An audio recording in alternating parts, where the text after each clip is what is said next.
Relatos reais de hospitais.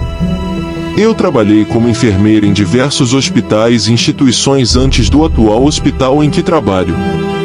Trabalhei em um hospital geriátrico a 30 minutos da minha casa. Eu já tinha experiência em lidar com pacientes idosos, então isso não era algo novo para mim. Eu estava nesse hospital há apenas algumas semanas e logo você entenderá o motivo de isso estar sendo mencionado.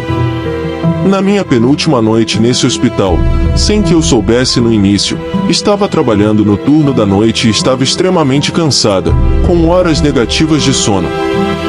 Fui designada para a ala de Alzheimer. Os pacientes dessa ala me adoravam, pois minha presença como uma jovem na casa dos 20 anos entre os residentes dessa ala, que de outra forma ficavam sozinhos vagando em suas mentes, era vista como uma lufada de ar fresco. Eu era alguém que poderia conectá-los ao presente ou ao cotidiano. Quando se está sozinho, é possível viajar mentalmente para outros lugares, mas com alguém ao seu lado, você está conectado àquele momento no tempo. Eu estava cuidando de vários pacientes naquela noite, mas um deles estava mais inquieto do que os outros. Seu nome era Lena. Era minha primeira noite lidando com ela, e ela sempre me contava, toda vez que eu entrava em seu quarto, sobre as vozes que ela ouvia e o homem vestido de preto que ela via no canto do quarto. A outra senhora no quarto dela pediu para fechar a cortina antes do meu turno começar, para que Lena a deixasse em paz. Ela era uma senhora doce que sorria sempre que eu estava por perto, mas não dizia muito e tinha muitos lapsos de memória. Como comecei meu turno por volta das 21 horas, a maioria dos pacientes já estava dormindo às 23 horas, mas não a Lena. Sempre que ela me chamava para o quarto, ela estava assustada com essas supostas vozes que ouvia e com um homem de preto que continuava olhando para ela no canto do quarto. Não vou mentir, isso estava me deixando um pouco assustada. Acredito que, em sua mente, ela realmente estava vendo e ouvindo essas coisas, e eu me solidarizava com ela, pois imaginava que deviam ser muito assustadoras. No entanto, eu fazia o meu melhor para acalmá-la e fazê-la dormir. Não queria ligar a TV para acalmá-la, porque queria ser atenciosa com a outra paciente no quarto. Eu segurava as mãos de Lena e dizia a ela que estava tudo bem, que ela deveria respirar e relaxar. Lembrava-a de que ela não estava sozinha e que eu estava sempre por perto, apenas a um chamado de distância. Isso parecia funcionar. Lena relaxava por um tempo, e na próxima vez em que eu entrava no quarto, ela estava dormindo. Quando a maioria, se não todos os pacientes, estava dormindo, a noite passava muito devagar. O tempo parecia quase andar para trás. 1 ou 2 horas depois, eu estava na sala de rouparia abastecendo meu carrinho quando ouvi algo no quarto. Era um quarto relativamente pequeno e completamente silencioso.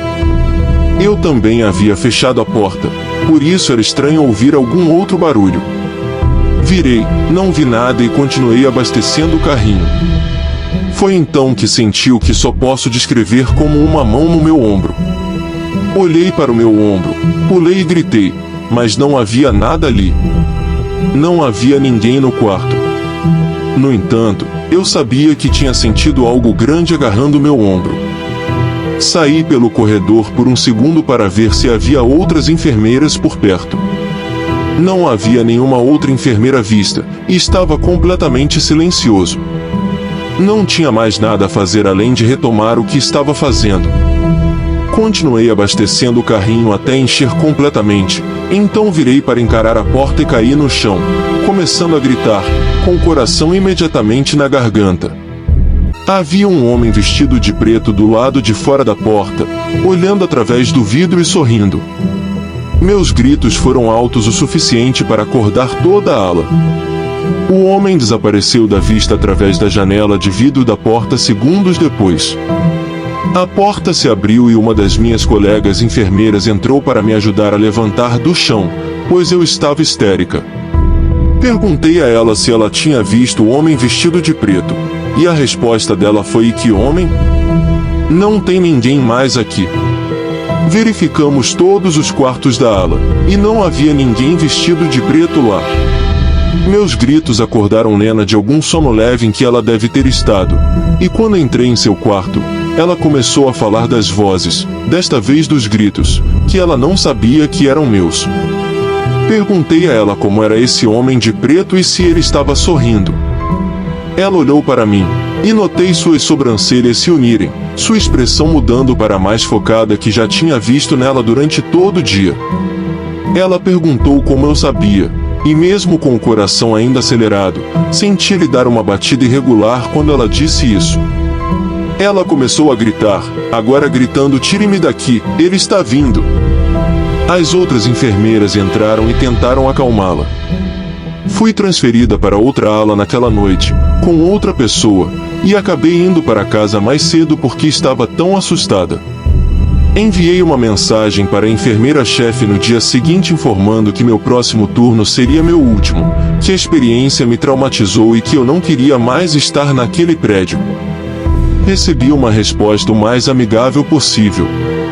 Nunca fui diagnosticada com nada, nem nunca tive alucinações de qualquer tipo. Estou ciente dos efeitos da falta de sono, mas isso foi algo além. Não sei se minha mente começou a pregar peças em mim por causa do que Lena estava me contando a noite toda, mas a sensação da mão no meu ombro e a imagem do homem sorrindo atrás da porta de vidro coincidiam com a descrição que uma paciente repetiu várias vezes. Foi uma daquelas ocorrências sobrenaturais inexplicáveis, que acontecem talvez uma vez na vida. Pelo menos eu espero que tenha sido uma vez na vida. Próximo relato. Uma vez, conheci uma garota chamada Francisca no Tinder e ainda somos amigos. Ela parecia legal desde o início, com uma manga de tatuagens no braço esquerdo, mechas vermelhas no cabelo e mencionava em seu perfil que adorava se exercitar. Uma de suas fotos foi tirada no terraço de um prédio legal com uma vista incrível. Perguntei onde era, e ela me disse que era um hospital abandonado na periferia da cidade, um lugar super legal para explorar à noite e fácil de entrar, já que geralmente há apenas um policial patrulhando o estacionamento para afastar invasores. Ela disse que era muito fácil contornar isso. Ela sugeriu irmos lá juntos como nosso primeiro encontro, se você quiser chamar de encontro. Eu adorei a ideia. Ela parecia legal e parecia uma forma diferente e interessante de conhecer alguém, em vez do tradicional "vamos tomar uma bebida". Busquei-a em sua casa, que ficava a 10 minutos de distância, e dirigimos cerca de 20 minutos até o hospital. Esses 20 minutos nos deram uma boa oportunidade de nos conhecer um pouco melhor e nos sentirmos confortáveis com as personalidades um do outro. Quando chegamos ao hospital, ela me disse para estacionar em uma rua sem saída, escondida por arbustos altos, que ficava a 5 minutos a pé da entrada do hospital. Pulamos uma pequena barreira que separava a rua do estacionamento do hospital e corremos pelo amplo estacionamento em direção à grama ao lado da entrada que ela costumava usar. Ela parecia conhecer todo o hospital como a palma da mão. Ela nos levou até a escada que levava ao andar de cima. Tenho que admitir que estar sozinho com uma pessoa em um lugar assim à noite era muito assustador, mas eu não fazia ideia de quão assustador iria ficar. No primeiro andar, Francesca estava falando tão alto que eu quase pedi para ela ficar quieta. Eu estava paranoico de que fossemos descobertos por causa da voz dela. Ao longo do corredor em que estávamos, parecia que uma porta estava sendo aberta ou fechada. Algo ecoou até nós pelo corredor. Ela também ouviu e ficou em silêncio. Sussurrei para ela perguntando se era normal que outras pessoas estivessem lá, e ela respondeu que às vezes sim, mas não com frequência. Desligamos nossas lanternas e esperamos. De repente, ouvimos um barulho muito mais próximo de nós. Os dois começamos a correr às cegas. Eu a seguia, mal conseguindo enxergar. Conseguimos voltar para a escada e subimos correndo com as luzes acesas quando estávamos em um andar mais alto. Francesca me disse que a polícia nunca entrava lá, então poderiam ser outros exploradores. Mas a coisa estranha era que não havia sinal de outra luz naquele corredor. Ninguém normal estaria andando no escuro. Então ouvimos sons ecoando do poço da escada de saída onde estávamos há pouco. Alguém estava subindo as escadas. Novamente, saímos correndo. Ela liderou o caminho, dizendo que sabia para onde ir. Corremos por alguns minutos por esse labirinto de prédio. Eu estava realmente assustado. Parecia que estávamos sendo seguidos, e eu não sabia se preferia que fosse a polícia ou outra pessoa. Ela nos levou a um pequeno espaço externo. Não estávamos no telhado mais alto, mas sim em um nível intermediário. Paramos para recuperar o fôlego. O fato de estarmos sendo seguidos estava arruinando completamente a atmosfera. Até mesmo ela parecia preocupada, e eu a via como especialista naquele lugar. Depois de alguns minutos, nos acalmamos um pouco e entramos por uma janela quebrada no teto de uma sala grande. Essa parte foi assustadora, pois ela queria caminhar em tábuas estreitas e compridas com um buraco de 3 metros abaixo de nós. Cair de uma altura dessas causaria ferimentos, mas eu não queria parecer um covarde. A seguir pelo perigoso caminho até chegarmos ao topo de um pilar, onde uma tábua terminava e outra começava. Sentamos no pilar para relaxar e conversar, com as pernas penduradas na beirada, olhando para a escuridão abaixo. Era assustador lá dentro, e eu achava que estávamos sozinhos. Até que ouvimos um som vindo de baixo. Parecia alguém caminhando. Nossa presença já havia sido percebida por quem estava lá embaixo, então ligamos nossas lanternas e as apontamos para baixo. E bem abaixo de nós, em pé no pilar, olhando para cima, estava um homem de uns 40 anos usando um gorro preto da Calharte, uma jaqueta preta e calças de moletom pretas. Ele sorriu para nós e disse com uma voz profunda e assustadora: "Venham para baixo", acenando para que fossemos até lá. Perguntei se ele era policial, mas ele ignorou minha pergunta, como se não tivesse me ouvido, e repetiu: "Venham para baixo", com aquele sorriso sinistro. Francesca e eu nos levantamos assustados e começamos a caminhar de volta pela tábua estreita. Eu estava ainda mais assustado de cair agora do que antes. Não tinha ideia do que aquele homem poderia fazer conosco. Quando estávamos quase no meio do caminho, o homem saiu apressado da sala abaixo de nós por uma porta. Ele certamente iria tentar nos pegar. Tínhamos que nos apressar. Conseguimos chegar ao outro lado e tentamos sair de lá, sabendo que aquele homem era perigoso. Enquanto descíamos correndo as escadas pelo outro lado do hospital, ouvimos a porta algumas fileiras acima de nós se abrir e bater, seguida de passos pesados descendo as escadas. De alguma forma, ele nos seguiu. Estávamos correndo o mais rápido possível, como se estivéssemos correndo por nossas vidas. Voltamos para o primeiro andar e corremos de volta para o lado oposto do hospital de onde entramos. Voltamos ao porão e passamos pela janela quebrada. O processo de atravessar aquela janela foi assustador, pois eu fui o segundo a sair e estava com medo de que minhas pernas fossem agarradas a qualquer momento. Mas acho que, naquele ponto, tínhamos perdido o homem. Corremos de volta pelo estacionamento até o meu carro, e a primeira coisa que fizemos quando chegamos foi trancar as portas e recuperar o fôlego novamente. Aquilo foi um pesadelo completo, mas de alguma forma, passarmos por isso juntos criou um vínculo instantâneo entre nós. Dirigimos dali e paramos em um Wendy's para comer e refletir no carro. Passamos uma hora conversando e, em seguida, eu a levei para casa. Francesca e eu mantivemos contato ao longo dos anos. Embora tenhamos tido um envolvimento romântico por alguns meses, acabamos ficando apenas bons amigos. Nenhum de nós jamais retornou àquele hospital novamente. Há 3 anos, contraí meningite bacteriana. Moro no sul da Flórida e não acredito que tenha ocorrido um surto na época, então não tenho certeza de como peguei a doença ou de quem poderia ter sido a fonte. Comecei a desenvolver sintomas graves, como fortes dores de cabeça, confusão, sonolência, náuseas e falta de apetite. Mas quando as alucinações começaram, eu soube que tinha algo realmente sério. Enquanto estava doente na cama, meu marido estava no trabalho e eu ouvi a voz de uma criança chamando mamãe lá embaixo. Não temos filhos. Arrastei-me para fora da cama para olhar escada abaixo e chamar o nome do meu marido. Claro que ele não respondeu porque estava no trabalho. A dor de cabeça que senti ao ficar em pé era insuportável, então voltei para a cama.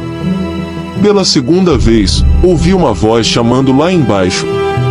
Dessa vez, ela disse oi. Peguei o telefone e liguei para o meu marido, dizendo em pânico que estava ouvindo a assustadora voz de uma criança dentro de casa e que achava que estava tendo alucinações. Ele percebeu o quão angustiado eu estava ao telefone, então saiu do trabalho mais cedo para me levar ao hospital. Enquanto esperava ele chegar em casa, troquei de pijama e, ao fazer isso, tive que correr para o banheiro para vomitar. Enquanto eu estava vomitando, ouvi outra voz vinda de fora do banheiro. Não consegui ouvir o que foi dito nem se era a mesma voz que eu tinha ouvido antes. Eu estava enlouquecendo. Só fui diagnosticada quando cheguei ao hospital e, aparentemente, se não fosse tratada, a doença poderia ser muito séria e até fatal. O médico me disse que a parte das alucinações era bastante incomum, mas não desconhecida. Recebi antibióticos por meio de uma injeção logo após chegar ao hospital com meu marido. O médico disse que tive sorte de ter ido ao hospital tão rapidamente, pois se tivesse esperado mais tempo, isso poderia ter efeitos duradouros ou até ser fatal.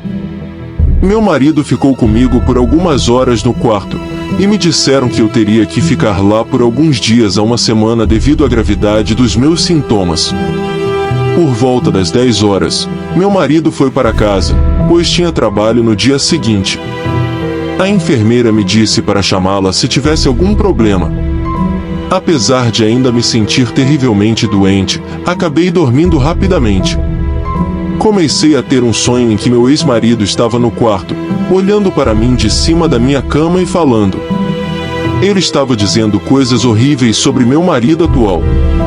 Ele acariciava minha cabeça e disse que estava feliz por eu estar bem e que veio assim que viu meu marido sair. Ele começou a desabafar sobre como despreza meu marido atual e quer matá-lo. Ele continuava a acariciar minha testa e depois saiu do quarto. Eu costumo ter pesadelos com meu ex-marido por causa de como nosso casamento era tóxico e abusivo, e por que terminou, o que prefiro não mencionar.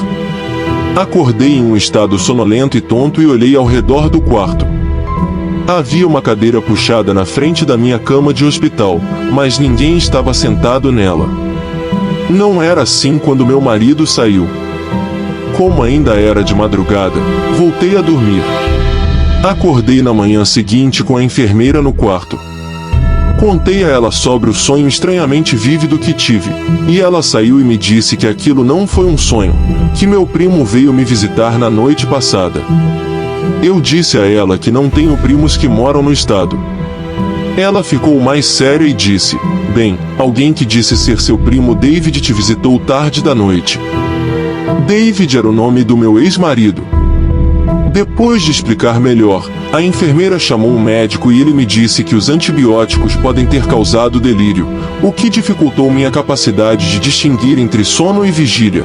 Por isso eu estava ouvindo vividamente o que David estava dizendo. Liguei para o meu marido para contar o que aconteceu, e é claro que ele ficou furioso e preocupado. Ele voltou novamente naquela noite depois do trabalho. Mas naquele dia eu mandei uma mensagem para David perguntando o que diabos ele estava pensando ao me visitar e como ele soube que eu estava no hospital. A mensagem foi entregue, mas ele ignorou. Enviei outra mensagem dizendo que ouvi todas as ameaças dele contra o meu marido e que eu iria chamar a polícia. E minutos depois ele respondeu dizendo que nunca fez ameaças contra o meu marido, que ele estava apenas lá quando soube do que aconteceu para ter certeza de que eu estava bem, e que eu deve ter ouvido coisas enquanto estava dormindo. Respondi dizendo para ele ficar longe da minha vida ou eu chamaria a polícia novamente. Ele não respondeu depois disso. Nunca contei ao meu marido sobre as ameaças que ouvi em meu estado sonolento e meio adormecido, porque não sabia se eram reais ou não. Com a combinação dos antibióticos e minhas alucinações auditivas estranhas no dia anterior, não acho impossível que o que ouvi não tenha sido realmente o que foi dito, mas posso estar enganada. Deixei o hospital na semana seguinte. Senhoras e senhores, permitam-me apresentar-lhes um canal que promete iluminar as sombras mais escuras do desconhecido. Um canal que desafia a ordem estabelecida e busca trazer uma nova era de entretenimento e conhecimento. Este é o seu canal de terror no YouTube. Assim como eu, John D. Rockefeller, vi oportunidades onde outros viram apenas desafios, este canal vê a beleza no terror, a luz na escuridão. Assim como eu transformei o petróleo em ouro, este canal transforma o medo em fascínio. Mas para que este canal possa alcançar seu verdadeiro potencial, ele precisa de você. Ele precisa de sua curiosidade, de sua coragem, de sua sede de conhecimento. Ele precisa que você se inscreva e se junte a esta jornada emocionante.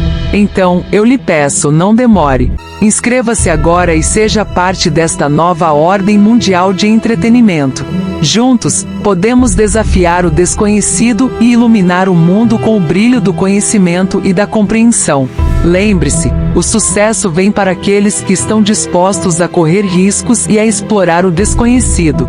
Então, eu lhe pergunto, você está pronto para se juntar a nós nesta jornada?